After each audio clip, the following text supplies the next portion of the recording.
They tell you the third eye gives you vision, but they never tell you how to gain it. I'll give you the secrets no one dares to speak. But first, you must answer these questions. Tell me, what if morality, love, even hope were just masks we created to survive chaos? Do you live your life, or life just living through you? And what if awareness isn't peace, but the beginning of exile? When the third eye opens, it doesn't show you light. It shows you what hides beneath it. The lies behind virtue, the fear beneath love, the hunger inside every good intention. To open it is to lose your innocence.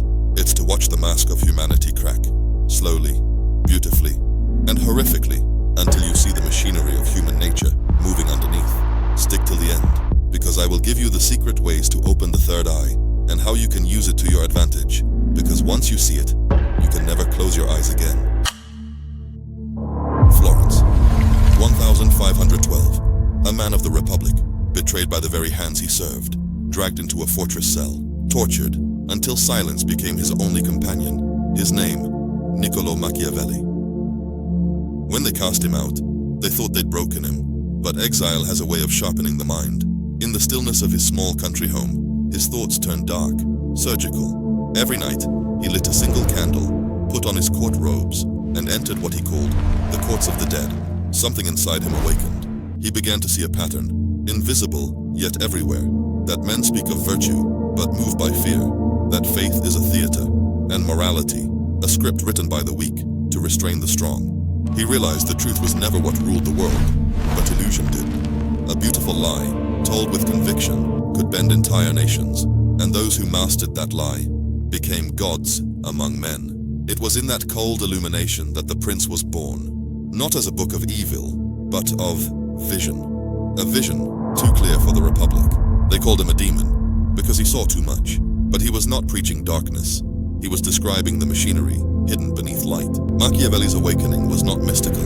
It was psychological. He reached the point where thought cuts through illusion like a blade, where human nature stands naked, raw, trembling, predictable. And from that depth came a terrifying realization. The world is a stage of manipulation, and every man is both actor and audience. To see this clearly is not enlightenment. It is exile of the mind. Because once your eye opens to the game, you stop believing in the actors. The third eye isn't a door you open. It's a veil that burns away. It doesn't give you new sight. It removes your blindness. And what you begin to see isn't mystical at all.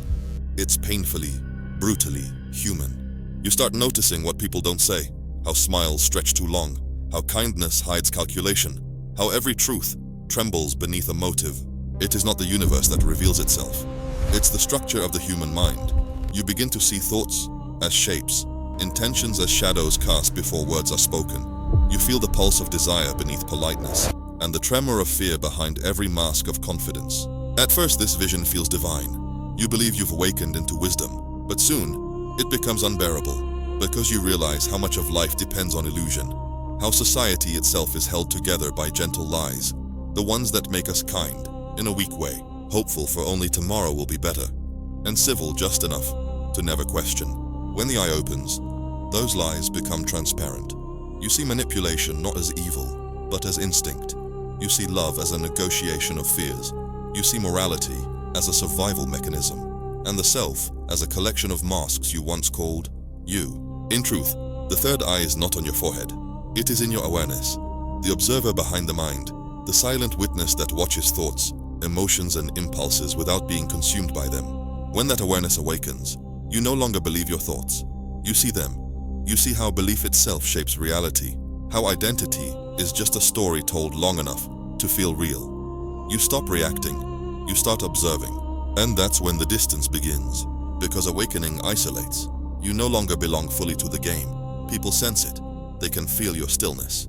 Your silence disturbs them because it reflects the noise they try to escape. Some will be drawn to you, thinking you hold answers.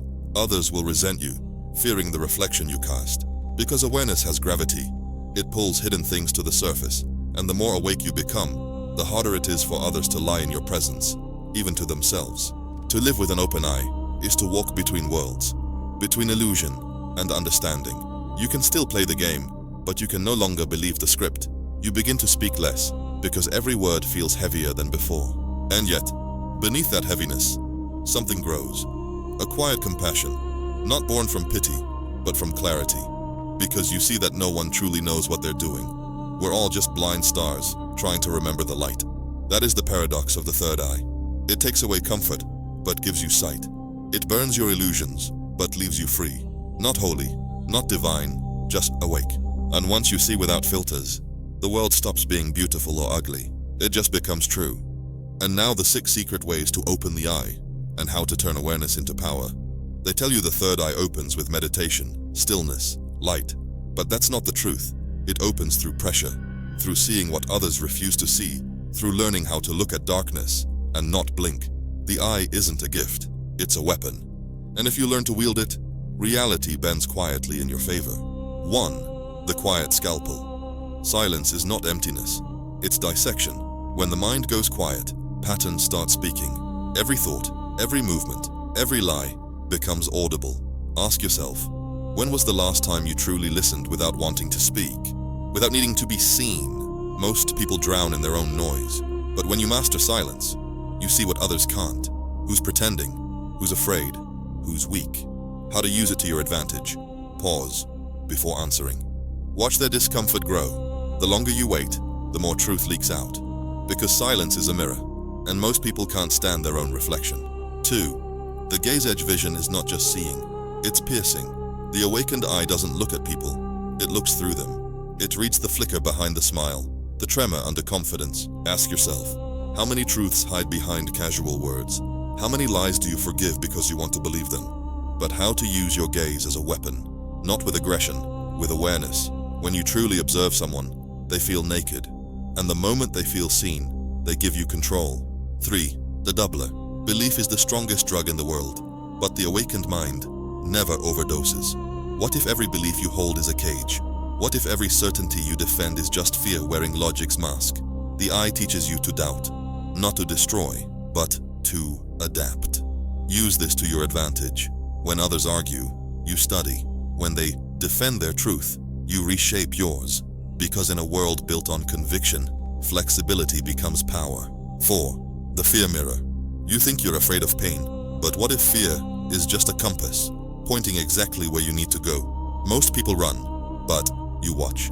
You study the shape of fear until it loses form, and then it obeys you. Ask yourself, what would happen if you stopped avoiding what hurts? What would you become if you turned toward the thing everyone else runs from? How to use it strategically. Move when others freeze. Act when the field trembles. Because courage isn't lack of fear, it's ownership of it. 5. The withholder. You think freedom means having everything you want, but the eye teaches you. Power begins when you stop needing. Every desire can be a leash, every craving, a handle for manipulation. They don't control you with chains. They control you with hunger. Ask yourself, what would happen if you wanted nothing? Or if your emotions stopped being predictable? But how to use this to your advantage? Don't react to flattery. Don't chase attention. Starve the system of your weakness, and you become unreadable. In a world ruled by need, detachment becomes domination. 6. The neutral witness. When the eye fully opens, you no longer act, you observe. The world becomes theater, and you, the silent spectator. You see how people build identities just to survive, how they defend illusions because truth would burn them alive. Ask yourself, who are you when you stop playing roles? When the mask falls and the silence watches you back. But how to use this awareness as power? In chaos, remain still. In insult, remain calm. Nothing disarms the manipulator more than someone who cannot be moved, because the one who doesn't react rules. A hidden law to put in your mind. Power isn't in control. It's in understanding what must never control you. The third eye doesn't open outward, it turns inward. And when it does, you'll see the whole game laid bare. Every lie, every fear, every emotion. So ask yourself, when your eye finally opens, will you be ready to see what's really there?